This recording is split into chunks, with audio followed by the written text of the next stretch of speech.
نحمده ونصلي على رسوله الكريم اما بعد فاعوذ بالله من الشيطان الرجيم بسم الله الرحمن الرحيم رب اشرح لي صدري ويسر لي امري واحلل عقدة من لساني يفقهوا قولي۔ صحبت اور غسل جنابت۔ صحابہ کرام رضی اللہ عنہم کے درمیان غسل جنابت کا ایک مسئلہ زیر بحث آیا۔ ایک گروہ کہتا تھا کہ غسل صرف دخول پہ فرض ہو جاتا ہے، انزال شرط نہیں، یعنی واٹر ڈسچارج جو ہے وہ ضروری نہیں۔ دوسرا گروہ بیان کرتا تھا کہ وجوب غسل کے لیے دخول کے ساتھ انزال بھی شرط ہے۔ یہ طویل مباحثہ کسی فیصلہ کن صورت پر منتج نہ ہوا۔ آخر قرار پایا کہ ام المومنین حضرت عائشہ رضی اللہ عنہا سے دریافت کیا جائے۔ حضرت عائشہ نے کہا کہ رسول اللہ صلی اللہ علیہ وسلم نے فرمایا، اذا جلس بین شعبها الاربع ومس الختان الختان فقد وجب الغسل۔ جب مرد عورت کی چار شاخوں کے درمیان بیٹھ جائے اور اس کا محل ختنہ عورت کے محل ختنہ کے ساتھ مس کرے تو غسل واجب ہو جاتا ہے۔ تو مسئلہ یہ ثابت ہوا کہ صرف دخول پر ہی مرد اور عورت جنبی ہو جاتے ہیں اور ان پہ غسل واجب ہو جاتا ہے، انزال یعنی منی کا نکلنا شرط نہیں۔ جنابت کے احکام۔ وجوب غسل کی حالت کو حالت جنابت کہتے ہیں۔ وجوب غسل یعنی جب غسل واجب ہو جاتا ہے تو اس حالت کو جنابت کہتے ہیں۔ جنابت کا لفظ جم سے، جم پہلو کو کہتے ہیں، نہیں بچنا۔ مندرجہ ذیل چار حالتوں میں مسلمان مرد اور عورت پر غسل کرنا فرض ہو جاتا ہے۔ نمبر 1، جوش کے ساتھ منی خارج ہونے کے بعد، اس میں احتلام بھی داخل ہے، یعنی کوئی ایسا خواب آئے یا ویسے۔ نمبر 2، صحبت کے بعد یعنی سیکشول انٹرکورس کے بعد۔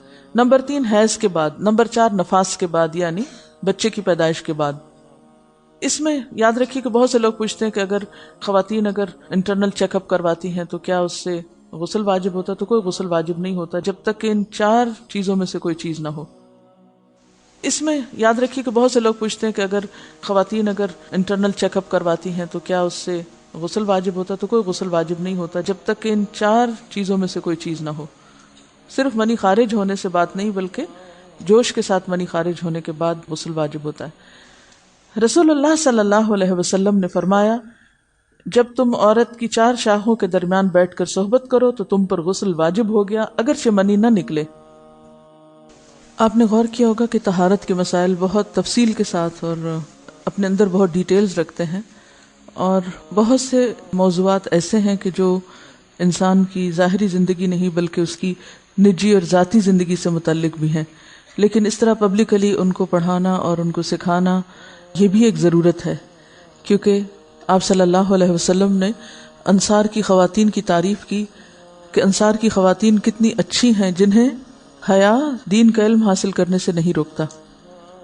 تو سوال یہ پیدا ہوتا ہے کہ آخر اتنی تفصیلات کیوں؟ اور بعض لوگ اس کو ناپسندیدہ قرار دیتے ہیں، تو ایسا کرنا ناسمجھی کی علامت ہے۔ ہم دیکھتے ہیں کہ انسان اگر اللہ کے بتائے ہوئے طریقے کے مطابق زندگی بسر کرتا ہے تو اس میں خیر ہی خیر ہے، اور وہ صرف خیر اس کی اپنی ذات تک نہیں رہتی، بعض اوقات دوسروں کی بھلائی کا ذریعہ بھی بن جاتی۔ عورت کو بھی احتلام ہوتا ہے۔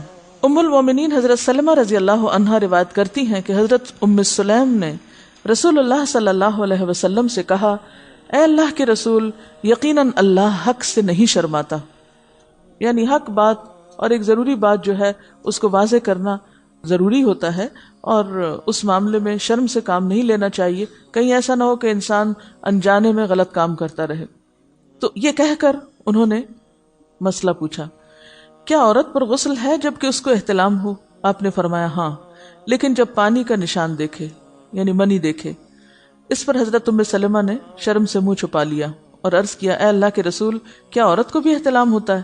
آپ نے فرمایا ہاں ہوتا ہے، تیرا داہنا ہاتھ خاک آلود ہو، یعنی یہ ایک پیار کی ڈانٹ تھی۔ اور اس میں ہو سکتا ہے کہ مزاج کا فرق ہو، بعض خواتین کے ساتھ ایسا نہ ہو اور بعض کے ساتھ ایسا ہو، لیکن اس میں جو اصل چیز ہے وہ ایکسیسو واٹر ڈسچارج ہے۔ اس میں کہیں ایسا نہ ہو کہ لیکوریا وغیرہ کے ساتھ اس کو ریلیٹ کر دیا جائے، دونوں چیزوں میں فرق ہے۔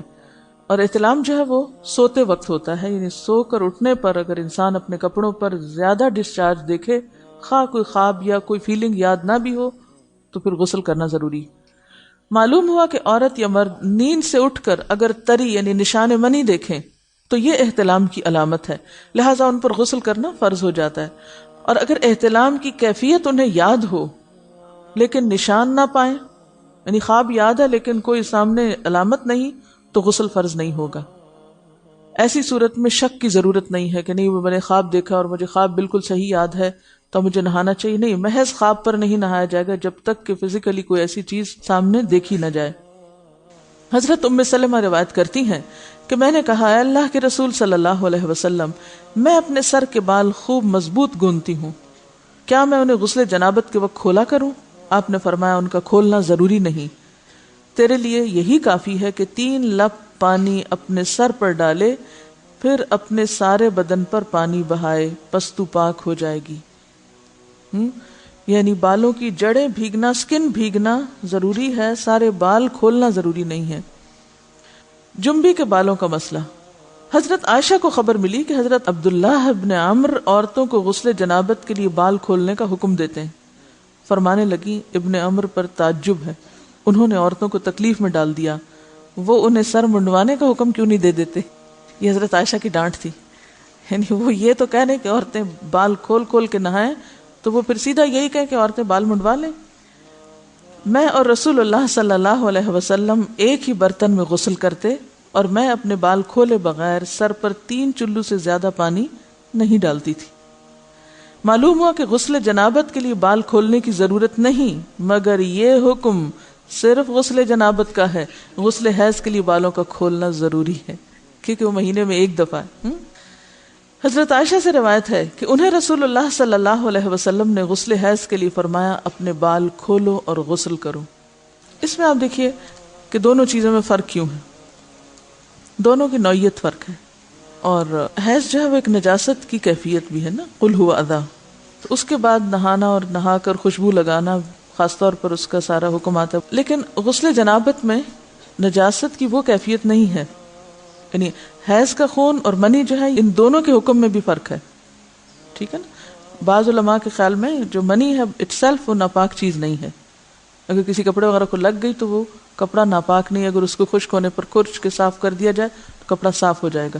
لیکن خون حیض پر آپ صلی اللہ علیہ وسلم کیا فرمایا، چٹکیوں سے مل مل کے اس کو صاف کر کے دھوئے، تو ان دونوں میں بھی فرق ہے، لہٰذا ان دونوں کے بعد نہانے کے حکم میں بھی فرق ہے، ایک میں بال کھولے جائیں گے اور بال بھی دھوئے جائیں گے اور بالوں کی جڑیں بھی دھوئی جائیں گی، جبکہ دوسرے عام غسل جنابت میں بال کھولنا اور پورے بال دھونا شرط نہیں۔ بہت سی بچیاں ایسی جن کی شادی ہوتی ہے اور اس کے بعد انہیں ان مسائل کا پتہ نہیں ہوتا، یا تو وہ شرم کے مارے نہاتی نہیں، یا نہاتی ہیں تو پھر وہ پورے بال دھو دھو کے سکھانے میں اور ان چیزوں میں اتنا وقت ضائع کر دیتی ہیں کہ پھر بعضوں کا شوہر کی نافرمانی اور آپس کے تعلقات میں ٹینشن، لوگوں کا خوف۔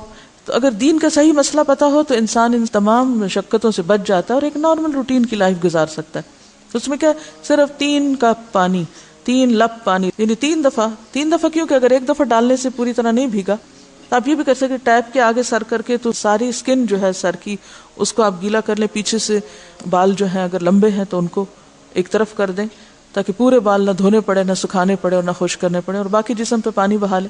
دوسری صورت یہ ہے کہ مگ میں پانی لے کے تو اس کو آپ تھوڑا تھوڑا کر کے پورے کو ایک دفعہ کریں، پھر اس کے بعد دوبارہ کریں، اور تیسری دفعہ رول کر کے بالوں کو پیچھے سے شاور کیپ ڈال لیں اور باقی جسم پھر دھو لیں۔ شاور کیپ سے کیا ہوتا ہے عام طور پر کہ پیچھے کے جو سارے لمبے بال ہیں پھر وہ نیچے گر کے گیلے نہیں ہوتے، وہ آپ کے سر پہ ہی ٹک جاتے ہیں۔ تو سر کی سکن دھوئیں اور بالوں کو جوڑے کی شکل میں باندھ کے اوپر شاور کیپ پہن کے پھر باقی جسم کو اچھی طرح دھو لیں۔ تو اس میں آپ دیکھیں کہ جب بالکل سر کے سکن کا حصہ ہی تر ہوگا، اور یہ 3 دفعہ کرنا ہوگا، ایک دفعہ سے نہیں کام چلے کہ 3 دفعہ کرنا، تاکہ کوئی بھی بال برابر جگہ سکن کی خشک نہ رہ جائے۔ تو اس سے کیا ہوگا کہ جتنا کم بال گیلے ہوں گے اتنے کم دیر میں ان کو خشک بھی کیا جا سکتا ہے اور کسی بھی مشقت کے بغیر۔